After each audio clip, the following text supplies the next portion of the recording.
Hello everyone and welcome back to the SteemTrail Gaming News. Today is the 25th May of 2018. My name is Kralizec and I will be your host for the evening. Today we got only one single story for you guys. It's a sad one. It's about John Bain, known online as TotalBiscuit, passing away. And so let's take a look at actually him. So, if anybody doesn't know, TotalBiscuit, by his civil name John Bain, was a very popular YouTuber who made reviews. I'll be honest with you guys, he was actually the one who inspired me personally to do reviews, and I'm very, very sad to report that he has passed away. No, it's not really like we couldn't have known it was coming. John was diagnosed with cancer in 2014. It was bowel cancer. It seemed a few times like he was getting better, but sadly the cancer returned last year. It spread onto his liver and onto his spine. At the beginning of this month, TotalBiscuit actually announced that he will no longer be making video game reviews and criticisms, but he streamed and made YouTube videos nonetheless. More specifically, he made co-op gameplays with his wife. He also appeared on the Co-optional podcast, and it was his wife that brought us the news that he is dead in form of a tweet. The tweet saying, "Rest in peace, my dearest love. John at TotalBiscuit Bain, July 8, 1984, May 24th, 2018. And then was a little poem, I guess. "The final shadow that will close my eyes will in its darkness take me from white day, and instantly untie the soul from lies and flattery of death and find its way. And yet my soul won't leave its memory of love there on the shore where it has burned. My flame can swim cold water and has learned to lose respect for lost severity. My soul whom a god made his prison of, my veins a liquor humoured fed to fire, my marrows which have gloriously flamed will leave their body, never their desire. They will be ash, but ash in feeling framed. They will be dust, but will be dust in love." So yeah, anybody who can call himself a fan of video games should be saddened by this, as to be honest, I don't think there was a better reviewer on YouTube than TotalBiscuit. It was fair, yet funny, yet harsh. He knew how to point out the things that people actually cared about in his reviews. He focused on performance. He focused on ethical behaviors by the developers. And it's just something we as a community will miss. At least one thing that can be said is positive about this is that the vast majority of the over 6.9 thousand replies at the moment of his screening are positive. It's people saying condolences to his wife. It's people saying that they loved his reviews. It's people saying that he brought them to games they never imagined playing. And that's exactly what a reviewer should be doing. Bringing people to good games, no matter what the genre is. And I know I'm not TotalBiscuit, but as I said, he was my inspiration towards me going into this business, into this industry. And I will try to honor his memory by making good reviews. By making reviews that are actually informative and tell you exactly what you need to hear about the games. And reviews that are actually fun to watch.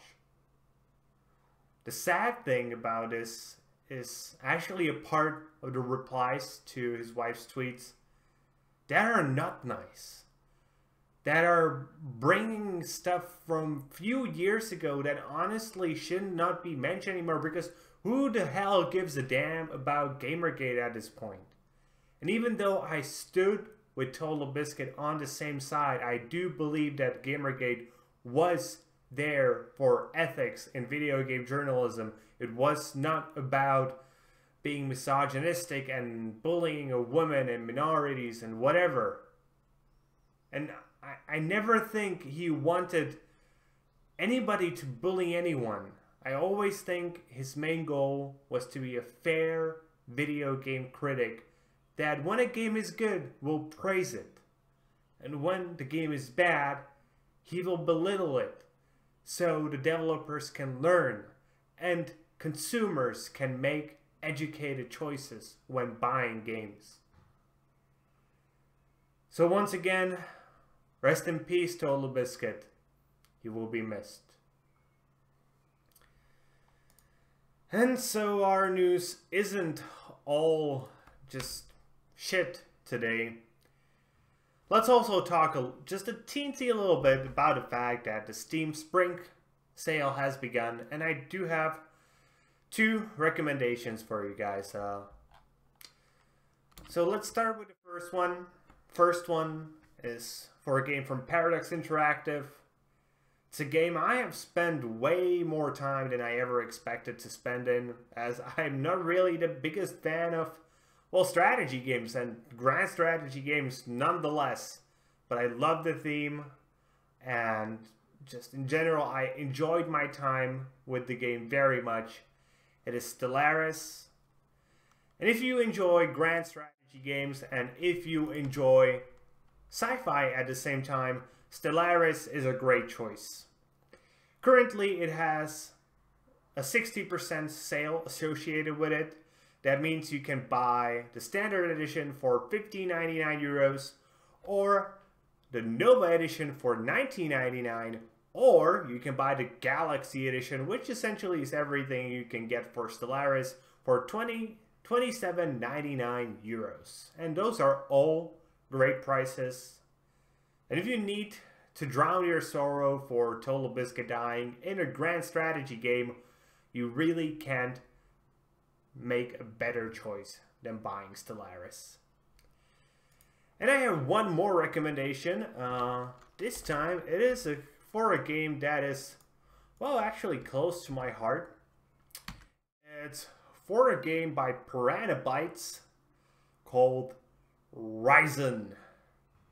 It is the spiritual successor to the Gothic games, and it is a very old school RPG game with magic, monsters, swords, and pirates, actually.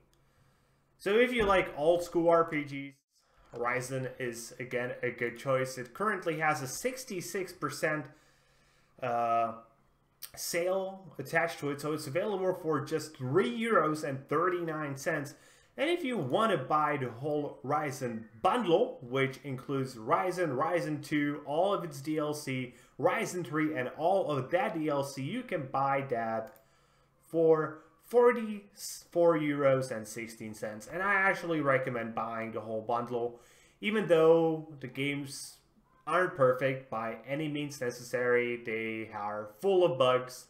And if you're looking for something even a bit more classical, you can always go for the Gothic trilogy, even though that one is, well, pretty dated in terms of its graphics these days. So if you're a graphics whore, Gothic might not be the ideal choice for you, though the more modern Ryzen games are decently looking. And if you actually want a completely modern game from Piranha Bytes, even though this one is not on sale, it is Lex. It is available for $49.99. It had a lot of problems when it came out, but if you're a fan of the way Piranha Bytes do their games, yeah, you will enjoy Alex. And with that being said, that's going to be it for today, guys. I hope you enjoyed today's video. If you did, please consider giving us a thumbs up here on YouTube and subscribing to the channel.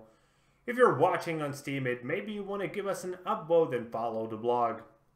Either way, be sure to leave a comment and be sure to tune in tomorrow for more gaming news, as we are a daily source of daily gaming news every single day. See you guys later with more gaming content and hopefully better news tomorrow.